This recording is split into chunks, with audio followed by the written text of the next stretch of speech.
Impossible de passer à côté du visage et des interventions de Martin Blachier. Depuis plusieurs mois, l'épidémiologiste et spécialiste de santé publique est devenu l'un des personnages les plus controversés de la crise sanitaire, de par ses prises de position particulièrement tranchées. Son assuré, sortie fracassante sur les plateaux de télévision, Martin Blachier ne passe jamais inaperçu. Dans Quotidien, Julien Belvert est revenu sur la personnalité de l'épidémiologiste à qui certains reprochent d'être trop sûr de lui. Des séquences de la dernière intervention du médecin sur LCI ont été pour l'occasion diffusées, sur lesquelles il affirme notamment que les écoles ne sont pas responsables de la propagation du virus.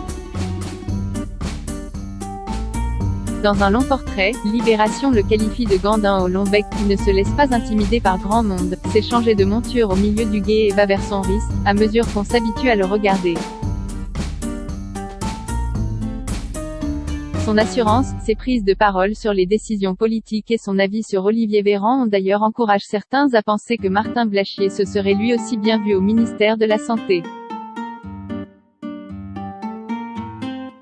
L'une des seules personnes qui trouve grâce aux yeux du médecin est Emmanuel Macron, lui qui avait applaudi la décision du président de ne pas imposer dès le début de l'année un troisième confinement en France. Olivier Véran, son ennemi numéro 1, indulgent avec Emmanuel Macron, Martin Blachier laisse nettement moins avec Olivier Véran, qui est selon lui à la ramasse. Je pense qu'il s'est trompé dans la manière où il a abordé la vaccination. On a tous essayé de le remettre sur quelque chose de plus allant. Il y avait urgence à vacciner et il avait pris la voie inverse, a-t-il déclaré sur LCI.